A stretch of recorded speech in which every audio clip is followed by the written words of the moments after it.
Hello my dear friends masters, welcome back to our channel oneness vegetarianism. నా పేరు స్వప్నేశ్వరి. ముందుగా మనందరి గురువైన డాక్టర్ బ్రహ్మర్షి పితామహ పత్రి సార్కి నా యొక్క అనంతకోటి ఆత్మ ప్రణామాలు. సత్యలోకవాసులకి, దివ్యలోకవాసులకి, మహాకారణ లోకవాసులకి, నక్షత్ర లోకవాసులకి, ఏంజల్స్కి, మహావతార్ బాబాజీకి, బుద్ధ భగవానుడికి, రామ్తా మాస్టర్కి, మహా ఉపాధ్యాయుడు, మాస్టర్, టీచర్, ఇమోటల్ గురువైన తండ్రికి నా యొక్క అనంత కోటి ఆత్మ ప్రణామాలు. ఈ వర్తమాన క్షణంలో ఉన్న సమస్త విశ్వంలో ఉన్న సమస్త మూగజీవులకి, పంచభూతాలకి, భూమాతకి నా యొక్క స్వయానికి కూడా అనంతకోటి ఆత్మ ప్రణామాలు. మరి రోజులాగానే ఈరోజు మరింత జ్ఞానాన్ని, విజ్ఞానాన్ని షేర్ చేయడానికి అరుణ మేడం వెల్కమ్ చేద్దాం. Madam welcome. Welcome to our session madam. Over to you madam. Aruna madam. Thank you madam. బ్రహ్మర్షి పితామహ పత్రిజీ గారికి నా హృదయపూర్వక ధన్యవాదాలు. నాకు ధ్యానాన్ని నేర్పిన వంశీ మాస్టర్ గారికి నా హృదయపూర్వక ధన్యవాదాలు. సమస్త గురుమండలికి నా ఆత్మ ప్రణామాలు.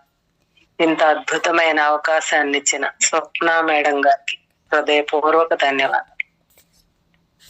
Thank you very much. 16 చదువుకో 7వ అధ్యాయం. శశి 3 నీలాలు.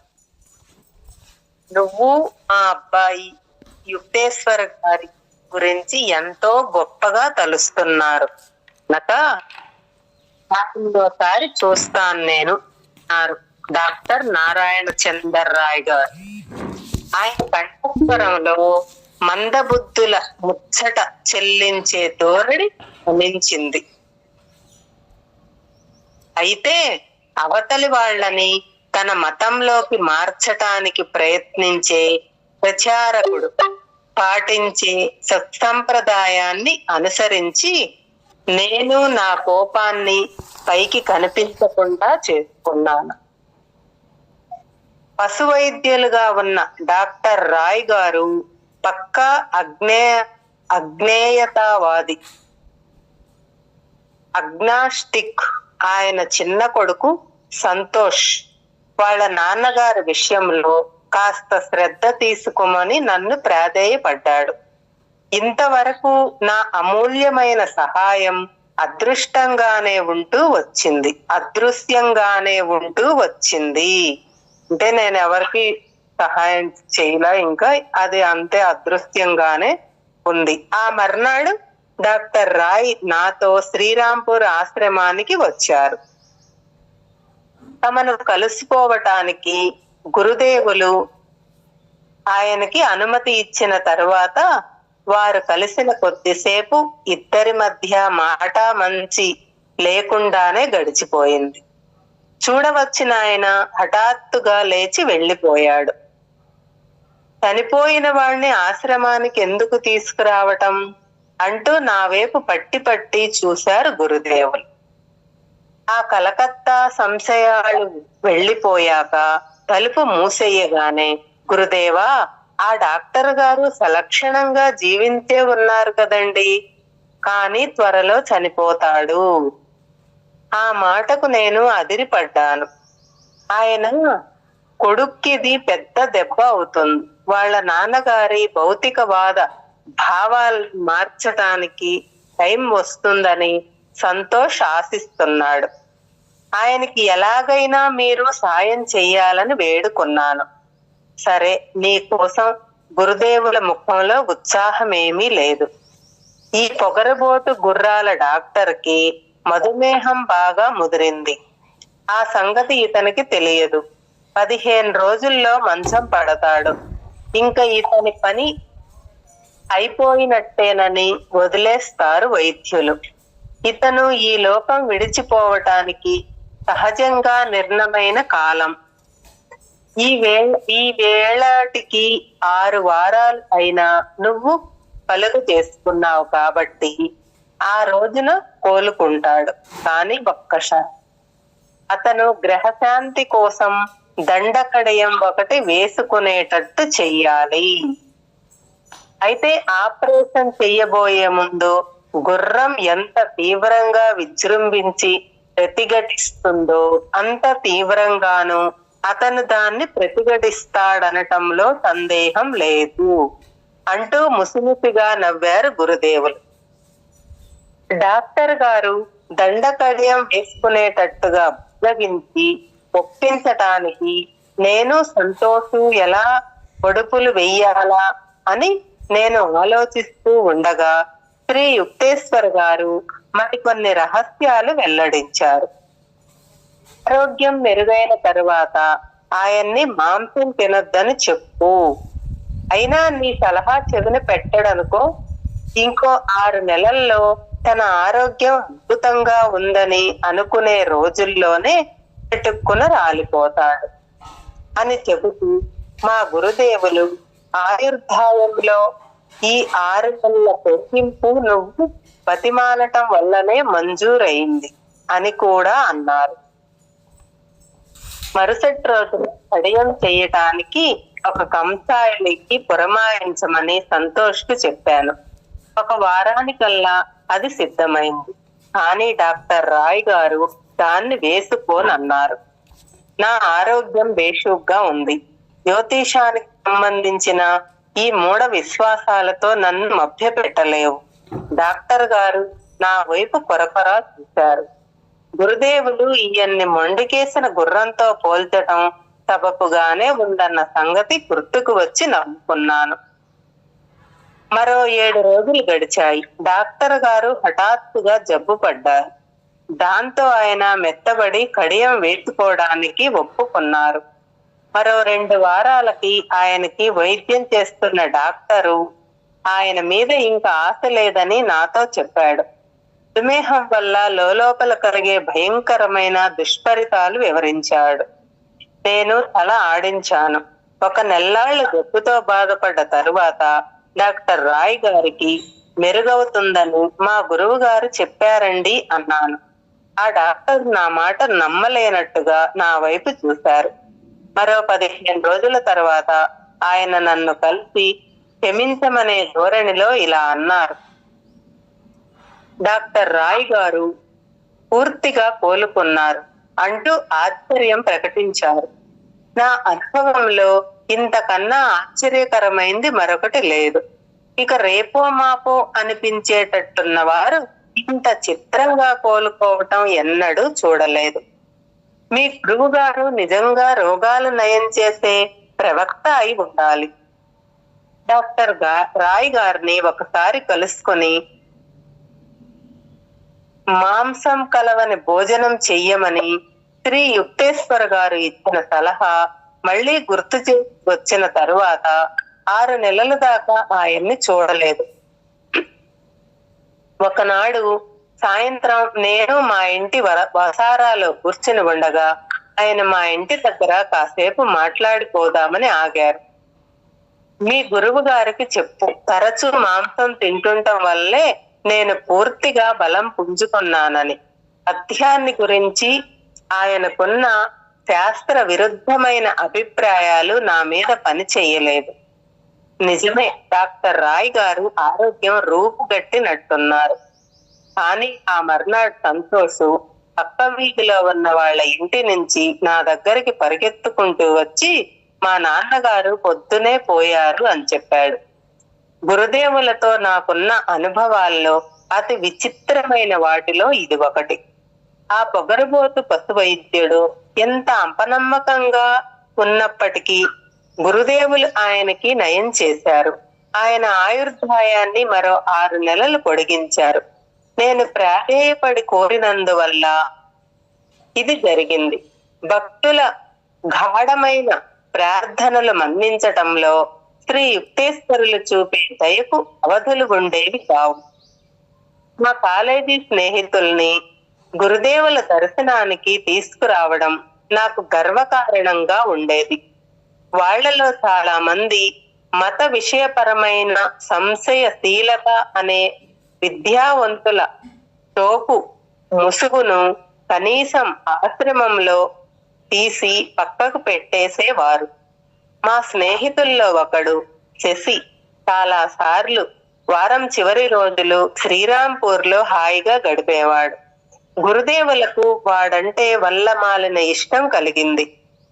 కానీ వాడి ఆంతరంగిక జీవితం విచ్చలవిడిగా అడ్డదిడ్డంగా ఉన్నందుకు ఆయన నొచ్చుకునేవారు. శశి, నువ్వు కనుక సరిగా మారకపోతే ఇంకొక ఏడాదిలో నీకు చాలా పెద్ద జబ్బు చేస్తుంది. శ్రీ యుక్తేశ్వర్ గారు మా స్నేహితుడి వైపు ఆప్యాయతతో కూడిన ఆగ్రహంతో చూశారు. దీనికి ముకుందుడు సాక్షి. ముందే హెచ్చరించలేదని తర్వాత నన్ను అనకు. శశి నవ్వాడు. గురుదేవా, నాలాంటి దురదృష్టవంతుడి విషయంలో దేవుడు దయతలచేలా చేసే భారం మీ మీదే పెడుతున్నాను. నా అంతరాత్మ అంగీకరిస్తోంది, కానీ నా మనస్సు బలహీనంగా ఉంది. ఈ లోకంలో మీరొక్కరే నాకు రక్షకులు. మరి దేన్ని నేను నమ్మను. కనీసం 2 క్యారెట్ల నీలం ఒకటి ధరించాలి నువ్వు.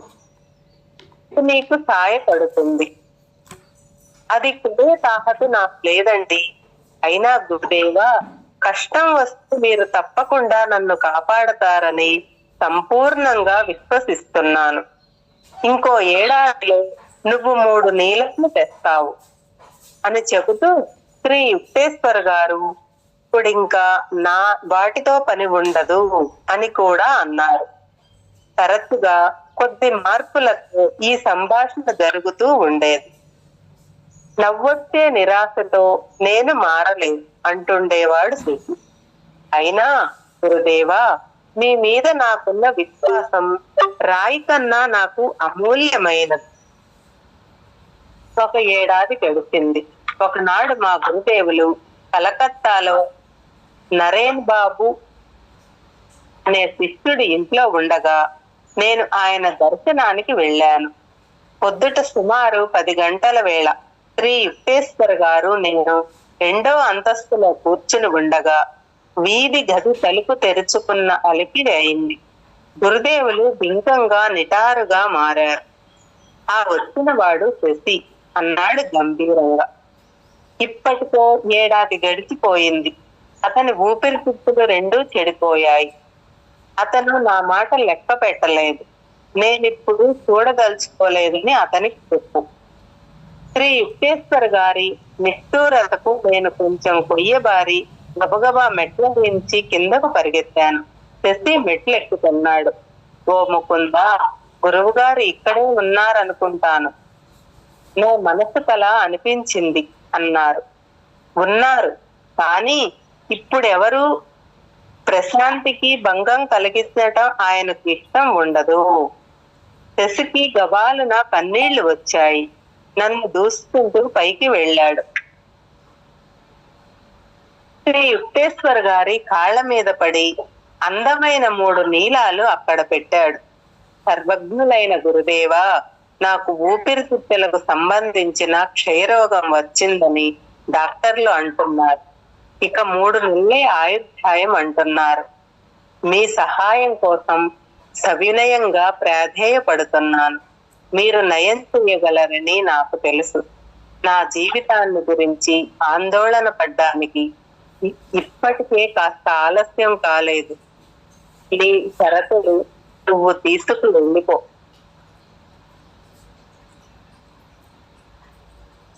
నీ మణులు నువ్వు తీసుకొని వెళ్ళిపో. వాటి ఉపయోగం అయిపోయింది. ఆ తరువాత గురుదేవులు మాటా పలుకు లేకుండా బింకంగా కూర్చున్నారు. మధ్య మధ్య ఆ అబ్బాయి దయ తలచమని ఆక్రందన చేస్తున్నాడు. రోగ నివారణం చేసే దివ్య శక్తి మీద శశికి ఉన్న విశ్వాసం ఎంత గాఢమైనదో కేవలం పరీక్షించటానికే శ్రీ యుక్తేశ్వర్ గారు ఇలా చేస్తున్నారన్న దృఢ విశ్వాసం నా అంతర్బుద్ధికి స్ఫురించింది. బింకంగా గడిచిన 1 గంట తర్వాత గురుదేవులు తమ కాళ్ల దగ్గర పడి ఉన్న కుర్రవాడి మీద జాలి చూపులు ప్రసరించినప్పుడు నేను ఆశ్చర్యపోలేదు. లే శశి, పరాయి వాళ్ళ ఇంట్లో ఎంత కల్లోలం చేస్తున్నావు నువ్వు. ఈ నీలాల దుకాణంలో తిరిగి ఇచ్చేయి. వాటి వల్ల అవసరము ఖర్చు ఇప్పుడు అయితే గ్రహశాంతికి పనికి వచ్చే కడియం తెచ్చి వెసుకో. భయపడకు, కొద్ది వారాల్లో నీకు నయం అవుతుంది. కన్నీళ్లతో తడిసి ముద్దైన శశి ముఖంలో విరిసిన చిరునవ్వు నానిన నేల మీద చెటుక్కున పడ్డ ఎండలా ఉంది. గురుదేవా, డాక్టర్లు చెప్పిన మందులు వాడమంటారా? నీ ఇష్టం. తాగినా సరే, పారేసినా సరే, ఏదైనా పర్వాలేదు. సూర్యుడు చంద్రుడు ఒకరి స్థానంలోకి మరొకరు మారటం ఎంత అసంభవమో, నువ్వు క్షయ వల్ల చనిపోవటం అంత అసంభవం అని చెప్పి శ్రీ యుక్తేశ్వర్ గారు చెప్పుకున్న నేను మనస్సు మార్చుకోకముందే వెళ్ళిపోయిందా గాబరాగా వంగి నమస్కారం చేసి గబగబా వెళ్ళిపోయాడు మా స్నేహితుడు. ఆ తరువాతి వారాల్లో వాడిని చూడటానికి నేను చాలా సార్లు వెళ్ళాను. కానీ వాడి పరిస్థితి రాను రాను మరీ దిగజారిపోతుండటం చూసి నివ్వెరపోయాను. శశికి ఈ రాత్రి గడవదు అంటూ వైద్యుడన్న మాటలు దాదాపు ఎముకల గోడులా దిగజారిపోయిన వాడు కనిపిస్తున్న తీరు చూసి ఉండల పట్టలేక నేను హుటాహుటిని బయలుదేరి శ్రీరాంపూర్ వెళ్ళాను. నేను కళ్ళ నీళ్లు పెట్టుకుంటూ చెప్పిన సమాచారం అంతా ఉదాసీనంగా విన్నారు. నన్ను ఇబ్బంది పెట్టడానికి ఎందుకు వస్తావు ఇక్కడికి? శశి కోలుకుంటాడని నేను హామీ ఇవ్వటం నువ్వు విన్నావు కదా. నేను అత్యంత భక్తి శ్రద్ధలతో ఆయనకు ప్రణామం చేసి గుమ్మం దగ్గరికి వెళ్ళాను. శ్రీ యుక్తేశ్వర్ గారు వీడుకోలు మాట ఏమీ చెప్పకుండా మౌనంలోకి వెళ్ళిపోయారు. రెప్పలార్పని ఆయన కళ్ళు అరవిరిచి ఉన్నాయి. ఆయన చూపు లోకాంతరానికి పయనించింది. వెంటనే నేను కలకత్తాలో శశి ఇంటికి వెళ్ళాను. మా వాడు మంచం మీద కూర్చొని పాలు తాగుతూ ఉండటం చూసి ఆశ్చర్యపోయాను. ముకుంద, ఎంత అద్భుతం జరిగిందనుకున్నావు? 4 గంటల కిందట ఈ గదిలో గురుదేవుల ఉనికి నాకు అనుభవం అయింది. వెంటనే నా భయంకర రోగాలన్నింటినీ మటుమాయమయ్యాయి. ఆయన దయ వల్ల నాకు పూర్తిగా బాగైనట్లు అనిపిస్తోంది. కొద్ది వారాల్లో శశి బాగా ఒళ్ళు చేశాడు. అది వరకు ఎన్నడూ లేనంతగా వాడి ఆరోగ్యం మెరుగుపడింది. అయితే రోగం నయమైన మీదట వాడి వైఖరిలో కృతజ్ఞత మిళితమైంది. మళ్ళీ శ్రీ యుక్తేశ్వర్ గారిని దర్శించటం అరుదైపోయింది. ఒకనాడు వాడు నాతో అన్నాడు, తన వెనకటి జీవిత విధానానికి గాఢంగా పశ్చాత్తాపపడుతూ గురుదేవుల ఎదుట పడాలంటే ముఖం చెల్లటం లేదని అన్నాడు. అయితే శశికి వచ్చిన జబ్బు ఒక పక్కవాడి సంకల్ప శక్తిని దృఢం చేసి మరో పక్కవాడి నడతకు చెరుపు చేసి విరుద్ధ ఫలితాలు చూపించిందని నాకు నిర్ధారణ అయింది. పాటిస్టెప్సి కాలేజీలో నా మొదటి 2 ఏళ్ల చదువు పూర్తి కావచ్చింది. తరగతి గదుల్లో నా హాజరు అరుదైంది. నేను సాగించిన కొద్దిపాటి చదువు ఇంట్లో పోరు లేకుండా చేసుకోవటానికే నా ప్రైవేటు ట్యూటర్లు 2 యథావిధిగా వస్తుండేవారు. నేను మాత్రం యథావిధిగా గైర్ హాజర్. నా విద్యాభ్యాస జీవితంలో కనిపించే క్రమబద్ధత ఇంకొక్కటే అనుకుంటాను. భారతదేశంలో కాలేజీలో 2 ఏళ్ల చదువు పూర్తి చేసి ఉత్తీర్ణులైతే ఇంటర్మీడియట్ ఆర్ట్స్ డిప్లొమా వస్తుంది. ఆ తరువాత విద్యార్థి మరో 2 ఏళ్ల బిఏ డిగ్రీ కోసం ఎదురు చూడాలి. ఇంటర్మీడియట్ ఆర్ట్స్ చివరి పరీక్షలు అరిష్టంలా ఎదుట కనిపిస్తున్నాయి. వెంటనే పూరి పరిగెత్తాను. మా గురుదేవులు కొన్ని వారాలుగా అక్కడున్నారు. ఫోన్లో చివరి పరీక్షలకి వెళ్ళనక్కర్లేదని ఆయన అంటారేమోనని రవ్వంత ఆశపడుతూ నేను పరీక్షలకి బొత్తిగా సిద్ధం కాకుండా ఉన్నానన్న సంగతి ఆయనకి నివేదించుకున్నాను. శ్రీ యుక్తేశ్వర్ గారు చిరునవ్వు నవ్వుతూ నన్ను సముదాయించారు. నువ్వు మనసారా ఆధ్యాత్మిక సాధన చేశావు, అంచేత కాలేజీ చదువు ఉపేక్షించకుండా ఉండలేకపోయావు. వచ్చే వారం మాత్రం జాగ్రత్తగా పుస్తకాల్లో మునిగి ఉండు. ఓటమి లేకుండా గండం దాటుతావు. అప్పుడప్పుడు నాలో సహేతుకంగా తల ఎత్తే సందేహాల్ని అణచేసుకుంటూ కలకత్తాకు తిరిగి వచ్చాను. నా బల్ల మీదన్న పుస్తకాల గుట్టను పరకాయిస్తూ అడవిలో దారి తప్పిన బాటసారిలో ఆందోళన పడ్డాను. చాలా సేపు ధ్యానం చేసిన మీదట నాకు శ్రమను తగ్గించే ఉత్తేజం కలిగింది. ప్రతి పుస్తకం అలవోకగా తెరచి ఎదుట కనిపించిన పుటలు మాత్రమే చదువుతూ వచ్చాను. ఇలా రోజుకు 18 గంటల చొప్పున వారం రోజుల పాటు ఈ పద్ధతి కొనసాగించేసరికి కంఠస్థం చెయ్యడమన్న కళలో నేను ఆరితేరారనిపించింది.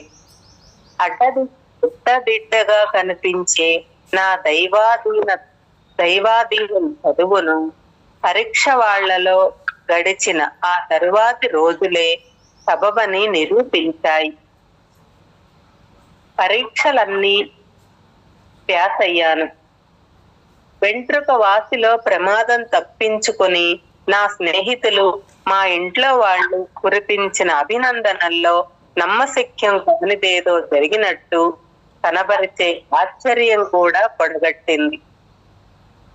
పూరీ నుంచి తిరిగి వచ్చిన తర్వాత శ్రీ యుక్తేశ్వర్ గారు నన్ను ఆనంద చకితుణ్ణి చేశారు.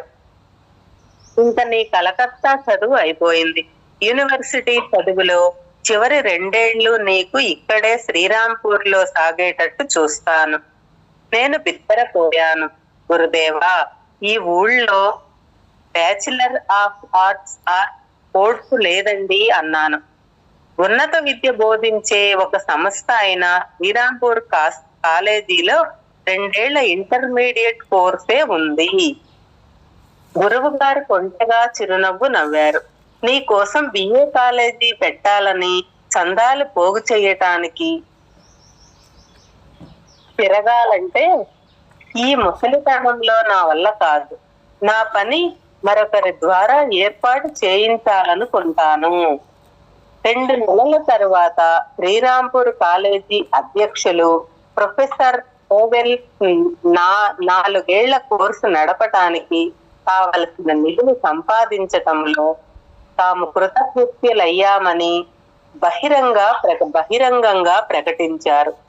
శ్రీరాంపూర్ కాలేజీ కలకత్తా విశ్వవిద్యాలయానికి పూర్తి అనుబంధ శాఖ అయింది. శ్రీరాంపూర్ లో బిఏ తరగతిలో చేరిన తొలుతటి విద్యార్థుల్లో నేనొకణ్ణి. గురుదేవా, నా మీద మీకెంత దయండి. కలకత్తా విడిచిపెట్టి శ్రీరాంపూర్ లో మీకు దగ్గరగా ఉండాలని ఎంత కాలం నుంచో ఉవ్విళ్ళూరుతున్నాను. పెదవి కలపకుండా మీరు చేసిన సహాయానికి ప్రొఫెసర్ ఓవెల్స్ గారు మీకు ఎంత రుణపడి ఉన్నారో ఆయనకు తెలుసు. శ్రీ యుక్తేశ్వర్ గారు తెచ్చిపెట్టుకున్న పింఛంతో నా వైపు చూపు సారించారు. ఇప్పుడు నువ్వు రైల్లో గంటల కొద్దీ గడపవలసిన అవసరం ఉండదు. నీ చదువుకు ఎంత తీరిక చిక్కుతుందో బహుశా నువ్వు చివరి క్షణంలో కంఠస్థం చేయటం తగ్గించి సరైన విద్యార్థి అవుతావనుకుంటాను. కానీ ఏం చేతను ఆయన కంఠస్వరంలో విశ్వాసం కొరవడింది.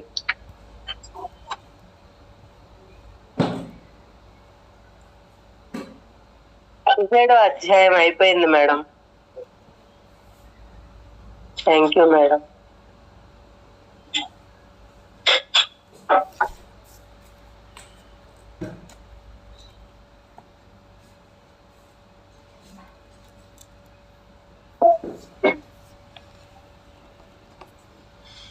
Madam,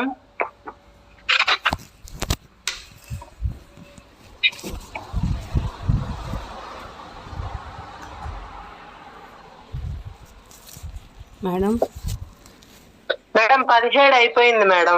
okay, half an hour కూడా కాలేదు మేడం, ఇంకా లేదా? 18 చదవమంటారా?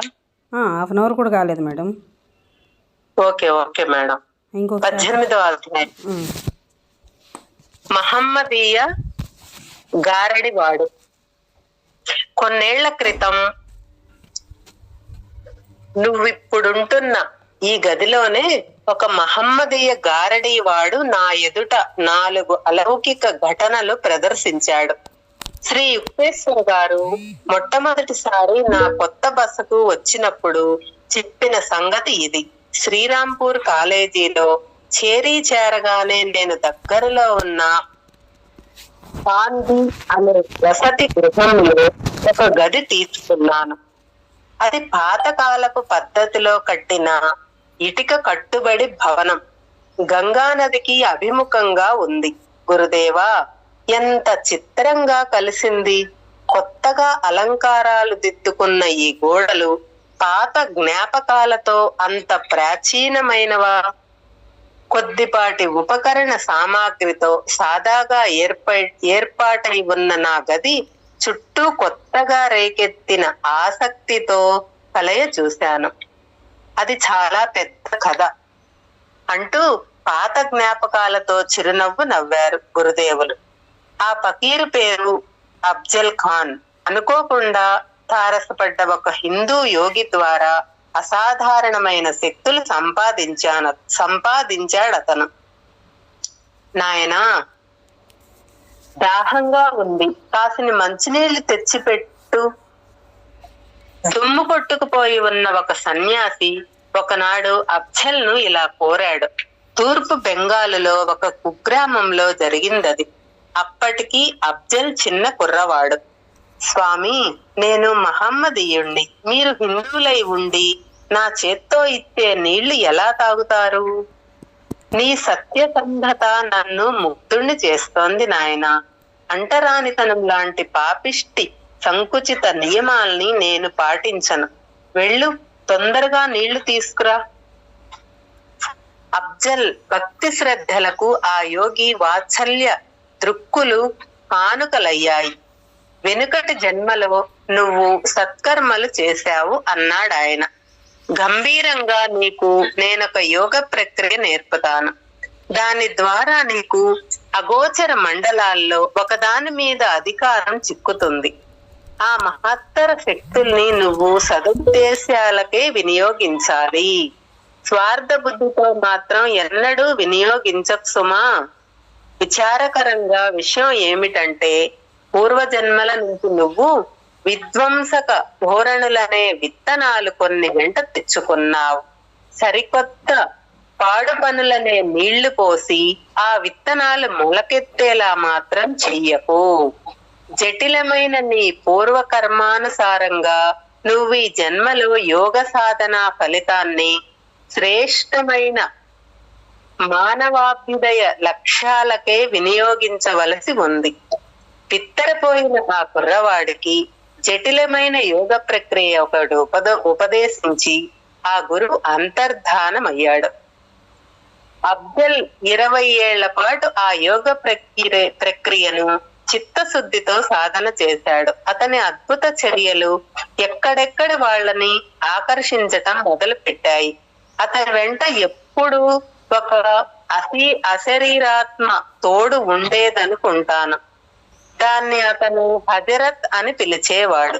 ఈ అశరీరాత్మక అతను కోరిన ఏ చిన్న కోరికనైనా సరే నెరవేరుస్తూ ఉండేది.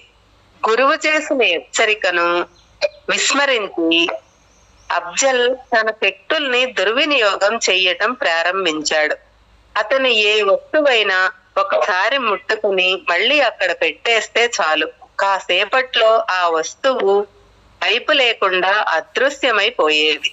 జనాన్ని గాబరా పెట్టే ఈ పర్యవసానం వల్ల అతను ప్రతి చోటికి రాకూడదని అతిథి అయ్యాడు. అతను కలకత్తాలో పెద్ద పెద్ద నగల దుకాణాలకు అప్పుడప్పుడు వెళ్తూ ఉండేవాడు. ఏదో కొనటానికి వచ్చిన వాడిలా కనిపించేవాడు. అతను ఏదైనా ఒక నగ పట్టుకున్నాడంటే అతను దుకాణంలోంచి బయటికి రాగానే ఆ నగ మాయమైపోయేది. అఫ్జల్ వెంట తరచుగా వందల కొద్దీ విద్యార్థులు చుట్టిముట్టి ఉండేవారు. అతని రహస్యాలేవైనా నేర్చుకోవచ్చునన్న ఆశ వాళ్ళని అలా ఆకర్షించేది. అప్పుడప్పుడు ఫకీరు వాళ్ళని తనతో పాటు ప్రయాణానికి రమ్మని పిలుస్తుండేవాడు. రైల్వే స్టేషన్ లో ఎలాగో ఒక టికెట్టు బొత్తి ముట్టుకునే అవకాశం కల్పించుకునేవాడు. దాన్ని మళ్ళీ గుమస్తా దగ్గరికి నెట్టేసి నా మనస్సు మార్చుకున్నాను, అవి ఇప్పుడు కొనను అనేవాడు. కానీ అఫ్జల్ సపరివారంగా బండి ఎక్కగానే కావలసిన టికెట్లు అతనికి చిక్కేవి. ఈ దోపిడీల వల్ల క్రోధావేశాలు చెలరేగేవిలివి. బెంగాలీ నగల వ్యాపారులు, టిక్కెట్ల అమ్మకందారుల గుండె పగిలి బేజారెత్తిపోయారు. అఫ్జల్ ను అరెస్టు చెయ్యాలని చూసిన పోలీసులు కూడా నిస్సహాయులయ్యారు. తన నేరం పట్టుబడే సాక్ష్యాధారం ఏదైనా ఉంటే హజరత్ దీన్ని తీసేయి అని ఆ అఫ్జల్ అంటే చాలు, అది కాస్త అదృశ్యమైపోయేది. శ్రీ యుక్తేశ్వర్ గారు తమ ఆసనం మించి లేచి గంగా నదికి ఎదురుగా ఉన్న నా గది బాల్కనీలోకి నడిచారు. అంతమందిని గాబరా పెట్టిన ఆ ముస్లిం ఫకీరును గురించి ఇంకా వినాలన్న కుతూహలంతో నేను కూడా ఆయన వెనకాల వెళ్ళాను. ఈ పాండీ భవనం ఒకప్పుడు మా స్నేహితుడిది. అఫ్జల్ తో అతనికి పరిచయమైంది. ఒకసారి ఇక్కడికి తీసుకువచ్చాడు. మా స్నేహితుడు నాతో పాటు మరో 20 మంది ఇరుగు పొరుగు వాళ్ళని రమ్మని పిలిచాడు. నేనప్పుడు బాగా కుర్రవాణ్ణి. ఆ ఫకీరు చేసే అద్భుత చర్యలు చూడాలని ఆసక్తి కలిగింది. గురుదేవులు నవ్వారు. నేను విలువైనదేది ఒంటి మీద లేకుండా ముందే జాగ్రత్త పడ్డాను. అఫ్జల్ నా వైపు కుతూహలంగా చూశాడు. ఆ తర్వాత ఇలా అన్నాడు, నీ చేతులు మంచి బలంగా ఉన్నాయి. మెట్లు దిగి తోటలోకి వెళ్ళు. అక్కడ నున్నటి రాయి తీసుకుని దాని మీద శుద్ధ ముక్కతో నీ పేరు రాయి. తరువాత దాన్ని నీ సత్తువ కొద్దీ గంగలోకి దూరంగా విసిరెయ్యి. అలాగే చేశాను. ఆ రాయి దూరంగా ఉన్న నీటి అలల్లో అదృశ్యమైన తరువాత ఆ మహమ్మదీయుడు మళ్ళీ ఇలా చెప్పాడు, ఈ ఇంటి ముంగిలి దగ్గర ఒక కుండ నిండా గంగా జలం పొయ్యి. నేను నీళ్ల కుండతో తిరిగి వచ్చిన తర్వాత ఆ ఫకీరు హజరత్ ఆ రాయిని ఆ కుండలో పెట్టు అన్నాడు. వెంటనే రాయి కనిపించింది. దాన్ని పైకి తీశాను. దాని మీద నా సంతకం నేను రాసినప్పుడు ఎంత స్పష్టంగా ఉందో ఇప్పుడు అలాగే ఉంది. గదిలో ఉన్న వాళ్లలో బాబు అని నా స్నేహితుడు ఒకడు ఉన్నాడు. అతడు బరువైన పాతకాలపు బంగారపు కడియారం గొలుసులతో సహా చేతికి పెట్టుకుని ఉన్నాడు. ఫకీరు వాటిని వాపిరి గొట్టులా తడిమి చూశాడు. అంతే, చెట్టుకున్నవి మాయమైపోయాయి. బాబుకు కళ్ళ నీళ్ల పర్యంతం అయ్యింది. అఫ్జల్ దయచేసి మా పెద్దల నాటి అమూల్య వస్తువు మళ్ళీ నాకు తిరిగి ఇచ్చేయి. ఆ మహమ్మదీయులు కొంతసేపు ఉలుకు పలుకు లేకుండా కూర్చున్నాడు. ఆ తర్వాత అన్నాడు, ఇనప్పెట్టెలో నీకు 500 రూపాయలు ఉన్నాయి. అవి తెచ్చి నాకివ్వు. నీ గడియారం ఎక్కడ దొరుకుతుందో అప్పుడు చెబుతాను. వెంటనే బాబు వెర్రెత్తిన వాడిలా ఇంటికి పరిగెత్తాడు. ఆ సేపట్లో తిరిగి వచ్చి అఫ్జల్ కు కావలసిన డబ్బు చేతిలో పెట్టాడు. మీ ఇంటి దగ్గర చిన్న వంతెన దగ్గరికి వెళ్ళు అని పురమాయించాడు. ఫకీరు హజరత్ ను పిలిచి నీ గడియారము గొలుసు తెచ్చి ఇమ్మని అడుగు. బాబు అక్కడి నుంచి ఉరికాడు. తిరిగి వచ్చేటప్పుడు మాత్రం ఒంటి మీద విలువైన వస్తువులేది లేకుండా నిశ్చితంగా నవ్వుకుంటూ వచ్చాడు. చెప్పిన ప్రకారం నేను హజరత్ ను పిలిచాను అని చెప్పాడు అతను. నా గడియారం గాలిలో దొర్లుకుంటూ వచ్చి నా కుడి చేతిలో పడింది. మళ్ళీ మిమ్మల్ని ఇక్కడ కలుసుకోవటానికి వచ్చే ముందు దాన్ని ఇనపెట్టెలో పెట్టి తాళం వేసి మరీ వచ్చాను. గడియారానికి బదులుగా జబర్దస్తిగా డబ్బు వసూలు చేసుకున్న ఈ సుఖాంత విషాదాంత నాటకానికి సాక్షులైన బాబు స్నేహితులు అఫ్జల్ను నిదరించుకుంటూ చూశారు.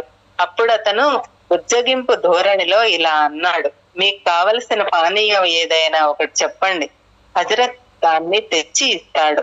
కొందరు పాలు అడిగారు, తక్కిన వాళ్ళు పళ్ళ రసాలు అడిగారు.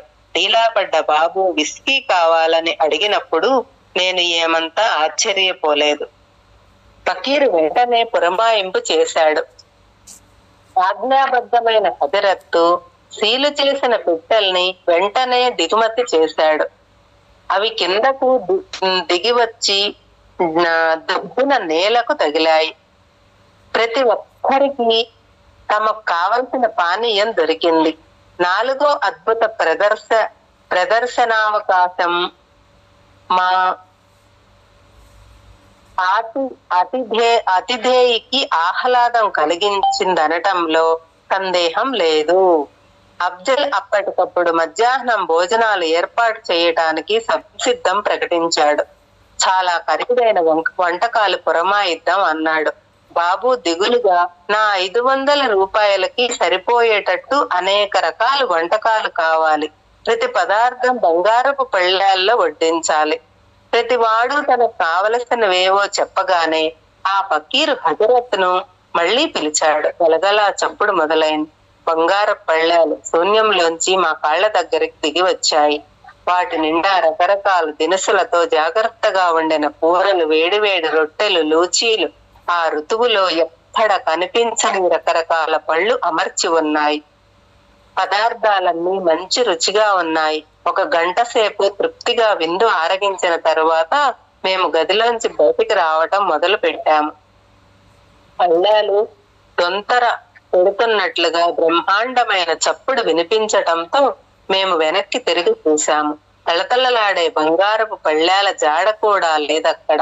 ఎంగిళ్ళు కూడా లేవు. గురుదేవా అంటూ ఆయన మాటలకు అడ్డు తగిలాను. ఆ అఫ్జల్ బంగారపు పళ్ళాల వంటి వస్తువులు అంత సులువుగా సంపాదించగలిగినప్పుడు పరాయి వాళ్ల ఆస్తి కోసం వెంపర్లాడటం ఎందుకండి? ఆ ఫకీర్ ఆధ్యాత్మికంగా ఎక్కువ అభివృద్ధి సాధించలేదు అంటూ వివరించారు శ్రీ యుక్తేశ్వర్ గారు. ఒకానొక యోగ ప్రక్రియ వల్ల అతనికి ఒక సూక్ష్మ మండలంలోకి ప్రవేశం కలిగింది. అందులో ఏ కోరిక అయినా తక్షణం నెరవేరుతుంది. హజరత్ అనే ఒక సూక్ష్మ మండల జీవి సహాయంతో అతడు బలిష్టమైన తన సంకల్ప శక్తితో చేసే ఒకానొక చర్య వల్ల ఆకాశ శక్తి ఎనర్జీ నుంచి ఏ వస్తువులు సంబంధించిన అణువులనైనా సరే ఆకర్షించగలిగేవాడు. అయితే ఈ విధంగా సూక్ష్మ శక్తితో రూపొందించిన వస్తువులు నిర్మాణపరంగా క్షణభంగురమైనవి. వాటిని అట్టే కాలం నిలిపి ఉంచలేము. ఆస్ట్రల్ అఫ్జల్ అప్పటికి లౌకిక సంపద కోసం వెంపర్లాడేవాడు. ఎంతో కష్టపడి సంపాదించవలసి వచ్చినా ఎక్కువగా భరోసా పెట్టుకోదగినంత మన్నిక ఉన్నదది. నేను నవ్వాను. అది కూడా ఎప్పుడో తెలియకుండానే మాయమవుతుందిలేండి.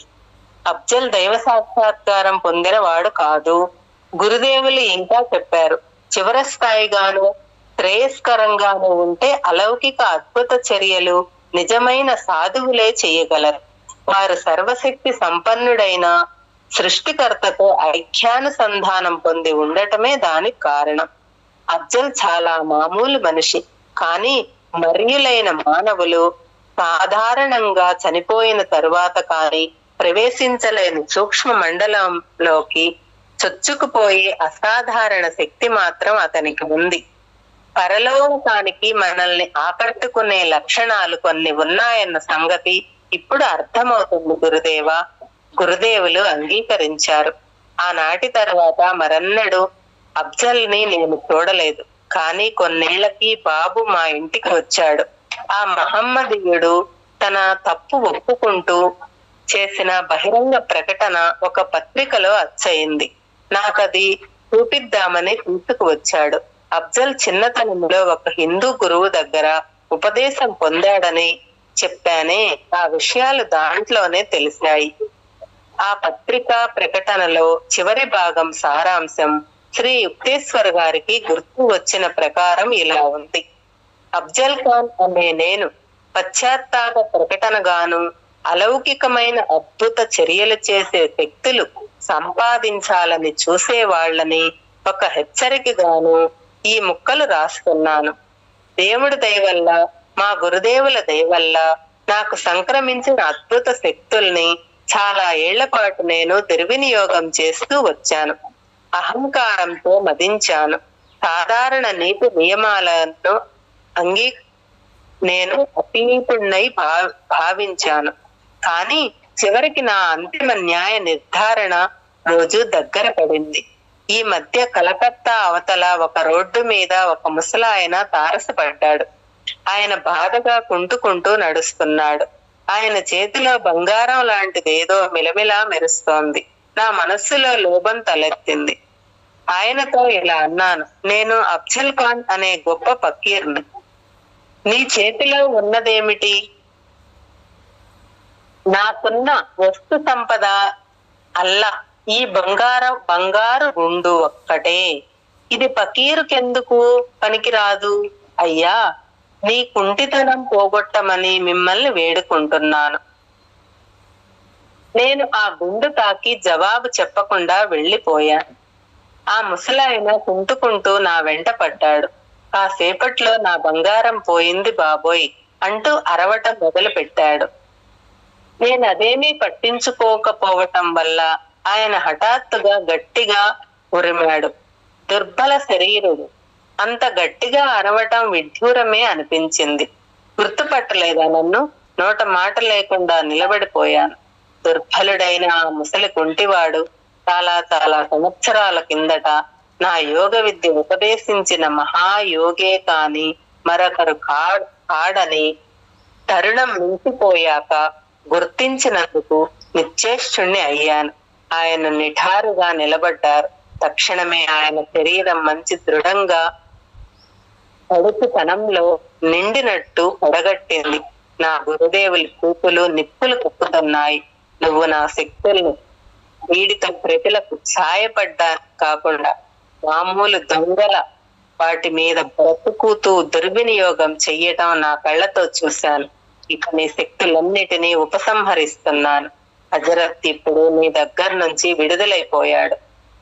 ఇంకా నువ్వంటే బెంగాలుకు భయం ఉండదు. నేను ఉద్విగ్న స్వరంతో హజరత్ ను పిలిచాను.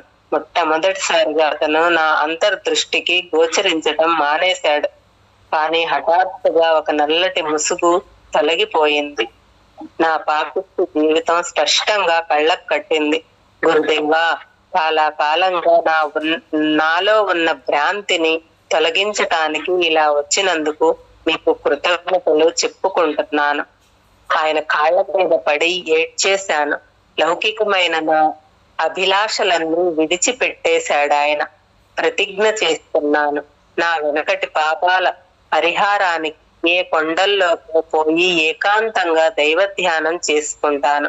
మా గురుదేవులు నన్ను దయతో చూశారు. నీ చిత్తశుద్ధి నా మనస్సుకు తెలుస్తోంది అన్నారు. చివరికి నీ తొలుతటి ఏళ్ల నిశ్చల విధేయత వల్ల, ఇప్పటి నీ పశ్చాత్తాపం వల్ల నీకు ఒక వరం ఇస్తాను. నీ ఇతర శక్తులన్నీ ఇప్పుడు పోయాయి. కానీ నీకు తిండి గుడ్డ కావలసినప్పుడు మాత్రం హజరత్ పిలిచి ఇమ్మంటే ఇప్పటికీ ఇస్తాడు. ఏకాంత పర్వత ప్రాంతాలకు పోయి దివ్య జ్ఞానం పొందటానికి నిండు మనస్సుతో సాధన చెయ్యి. మా గురుదేవులు అంతర్ధానమయ్యారు. కన్నీళ్లతో ఆలోచనలతో ఒంటరిగా మిగిలిపోయాను. ఓ ప్రపంచం, ఇక సెలవు. ఆ విశ్వ ప్రేమమయుడి క్షమాభిక్ష అన్వేషించటానికి వెళ్ళిపోతున్నాను. Thank you madam. బాగుంది. 18వ అధ్యాయం.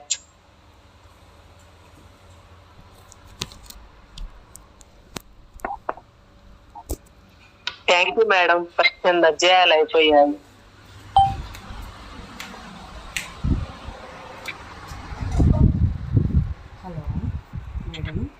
మేడం.